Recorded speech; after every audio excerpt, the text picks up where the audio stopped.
Hello, എല്ലാവർക്കും മിസ്നാസ് വ്ലോഗിലേക്ക് സ്വാഗതം. ഇന്ന് ഞാൻ പെപ്പർ ചിക്കൻ ഉണ്ടാക്കുന്നത് എങ്ങനെയാണെന്നാണ് പറയാൻ പോകുന്നത്.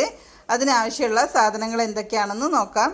ഒരു 500 ഗ്രാം ചിക്കനാണ് ഞാൻ ഇതിനു വേണ്ടി എടുത്തിട്ടുള്ളത്. അത് കഴുകി വൃത്തിയാക്കി വെച്ചിട്ടുള്ളതാണ്. ഇനി ഇതിലേക്കുള്ള മസാലപ്പൊടികൾ: 1/2 സ്പൂൺ അളവിൽ മുളക് പൊടി ഇട്ടിട്ടുണ്ട്, 1 സ്പൂൺ അളവിൽ ചിക്കൻ മസാല ഇട്ടിട്ടുണ്ട്, 1 സ്പൂൺ അളവിൽ തന്നെ കുരുമുളക് പൊടി ഇടുന്നുണ്ട്. കുരുമുളകാണ് ഇതിൽ കൂടുതലായിട്ട് യൂസ് ചെയ്യേണ്ടത്. മുളക് പൊടി ഒരു കളറിന് വേണ്ടി ചേർത്തുന്നേ ഉള്ളൂ. 1/2 സ്പൂൺ അളവിൽ ഗരം മസാല ചേർത്തു. 1/2 സ്പൂൺ മഞ്ഞൾപ്പൊടിയും ഇഞ്ചി വെളുത്തുള്ളി ചതച്ചത് രണ്ടും കൂടി 1/2 സ്പൂൺ വീതവും 1 സ്പൂൺ വിനാഗിരിയും ആവശ്യത്തിനുള്ള ഉപ്പും കൂടി ചേർത്ത് കൊടുത്ത ശേഷം ആ മസാല നന്നായിട്ടൊന്ന് മിക്സ് ചെയ്ത് കൊടുക്കുക. അതിലേക്ക് നമ്മൾ നേരത്തെ കഴുകി വെച്ചിരിക്കുന്ന ചിക്കൻ്റെ കഷ്ണങ്ങൾ കൂടി ചേർത്ത് കൊടുത്ത് നന്നായിട്ടൊന്ന് മസാലയും ചിക്കൻ്റെ കഷ്ണങ്ങളും യോജിപ്പിച്ച് കൊടുക്കുക. നന്നായിട്ടൊന്ന് തേച്ച് പിടിപ്പിച്ചതിന് ശേഷം അത് നമുക്ക് ഫ്രിഡ്ജിലേക്ക് ഒരു അരമണിക്കൂർ വെച്ച് കൊടുക്കാം. ഞങ്ങളുടെ ചാനൽ ഇതുവരെ സബ്സ്ക്രൈബ് ചെയ്തിട്ടില്ലെങ്കിൽ ഒന്ന് സബ്സ്ക്രൈബ് ചെയ്തേക്കണേ. അടുത്തുള്ള ബെൽ ബട്ടൺ കൂടി ഒന്ന് ക്ലിക്ക് ചെയ്യാൻ മറക്കരുത്. അപ്പോഴാണ് ഞങ്ങളിടുന്ന പുതിയ വീഡിയോസൊക്കെ നിങ്ങൾക്ക് ഉടനടി കാണാൻ പറ്റത്തുള്ളൂ. ഞാൻ ചിക്കനിൽ കഷ്ണങ്ങളിൽ നന്നായിട്ടൊക്കെ തേച്ച് പിടിപ്പിച്ചിട്ടുണ്ട് മസാല. ഇനി ഇത് ഞാൻ ഫ്രിഡ്ജിലേക്ക് വെക്കാൻ പോവുകയാണ്. അതവിടെ ഇരുന്ന് റെഡി ആകുമ്പോഴേക്കും നമുക്ക് ഇതിലേക്കുള്ള മറ്റു കൂട്ടുകളൊക്കെ റെഡിയാക്കാം. അതിനായിട്ട് ഞാനൊരു പാൻ അടുപ്പത്ത് വെച്ചിട്ടുണ്ട്. അതിലേക്ക് ഉള്ളി വറുത്ത് കോരാൻ ആവശ്യമായിട്ടുള്ള എണ്ണ ഒഴിച്ചു കൊടുത്തിട്ടുണ്ട്. അതായത് സൺഫ്ലവർ ഓയിലാണ് ഒഴിച്ചിട്ടുള്ളത്. 3 സവാള നൈസായി അരിഞ്ഞെടുത്തിട്ട് അതാണ് ഞാൻ ഇതിലേക്ക് ഇട്ട് കൊടുത്തിട്ടുള്ളത്. ഇപ്പം കുറച്ച് ഉപ്പ് കൂടി ചേർത്തിട്ട് അതൊന്ന് നന്നായിട്ട് വറുത്ത് കോരി മാറ്റാം. ഉള്ളി നന്നായിട്ട് ബ്രൗൺ കളർ ആയതിനു ശേഷം വേണം നമ്മളതിൽ നിന്നും കോരി മാറ്റാനായിട്ട്. ഞാനതൊക്കെ ഒന്ന് കോരി വേറൊരു പാത്രത്തിലേക്ക് മാറ്റിയാണ്. ഇതേ ഓയിലിലേക്ക് തന്നെ വേണം നമുക്ക് ചിക്കൻ ഇട്ടിട്ടൊന്ന് വറുത്ത് കോരാൻ. അതും നന്നായിട്ട് ഫ്രൈ ആവുമൊന്നും വേണ്ട, ചെറിയ രീതിയിലൊന്ന് ഫ്രൈ ആക്കി എടുക്കുക. ഒന്നും കൂടി ഒന്ന് നമുക്ക് വേവിക്കാനുണ്ട്. അതുകൊണ്ട് ചെറിയ രീതിയിൽ ഫ്രൈ ആക്കിയിട്ട് അതും കൂടി ഒന്ന് മാറ്റി വെക്കാം.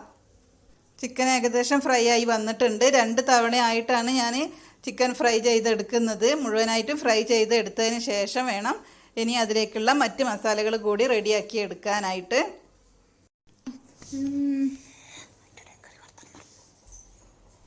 ചിക്കൻ മുഴുവനായും ഫ്രൈ ചെയ്തെടുത്ത് കഴിഞ്ഞു.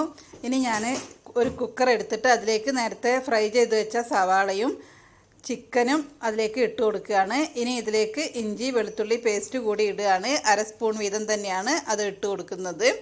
പിന്നെ ഒരു 4 പച്ചമുളക് കൂടി അരിഞ്ഞ് നെടുകെ പിളർന്ന് ഇട്ട് കൊടുക്കുന്നുണ്ട്. ഒരു 2 തക്കാളി അരിഞ്ഞത്, വലിയ തക്കാളിയാണ്, 2 എണ്ണം അരിഞ്ഞത് ഇട്ട് കൊടുക്കുന്നുണ്ട്.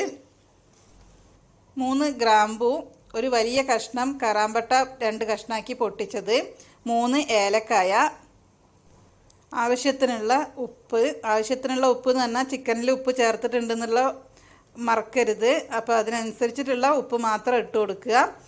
ഇനി 1 സ്പൂൺ അളവിൽ ചിക്കൻ മസാല ഇട്ട് കൊടുത്തിട്ടുണ്ട്. 1/2 സ്പൂൺ അളവിൽ മഞ്ഞൾപ്പൊടി ഇട്ട് കൊടുക്കുന്നുണ്ട്. 1 സ്പൂൺ അളവിൽ ഇനി ഇട്ട് കൊടുക്കുന്നത് കുരുമുളക് പൊടിയാണ്. അതും കൂടി ചേർത്ത് നന്നായിട്ട് മിക്സ് ചെയ്ത് കൊടുക്കുക. അതുകൊണ്ട് തന്നെ നന്നായിട്ടൊന്ന് കുഴച്ച് യോജിപ്പിച്ച് കൊടുത്താൽ മതി. അതിനുശേഷം ഒരു 4-5 തണ്ട് കറിവേപ്പില കൂടി ഇതിലേക്ക് ചേർത്ത് കൊടുക്കുക. നമ്മൾ നേരത്തെ ചിക്കനും സവാളയൊക്കെ വറുത്ത് കോരി മാറ്റിയ ആ ഓയിൽ ബാക്കിയുണ്ട്. ആ ഓയിൽ കൂടി ഇതിലേക്ക് ചേർത്ത് കൊടുത്തിട്ട് വീണ്ടും ഒന്ന് മിക്സ് ചെയ്തതിന് ശേഷം നമുക്കിത് തീയിലേക്ക് വെക്കാവുന്നതാണ്. ഒരു വിസിലിൻ്റെ ആവശ്യമില്ല. അതിൻ്റെ മുന്നേ ആയിട്ട് തന്നെ, വിസിലടിക്കുന്നതിന് മുമ്പായിട്ട് തന്നെ കുക്കർ ഓഫ് ചെയ്യുക. ഇത്രയുമാണ് നമ്മുടെ പെപ്പർ ചിക്കൻ ഉണ്ടാക്കുന്നതിൻ്റെ റെസിപ്പി. അപ്പോൾ നിങ്ങളെല്ലാവരും ഉണ്ടാക്കി നോക്കണം. എന്നിട്ട് അഭിപ്രായങ്ങൾ കമൻറ്റ് ബോക്സിൽ അറിയിക്കണം. നല്ല സ്പൈസി ആയിട്ടുള്ള ഡിഷാണ്. അപ്പോൾ ഞങ്ങളുടെ വീഡിയോ കണ്ട എല്ലാവർക്കും ഒരുപാട് നന്ദി.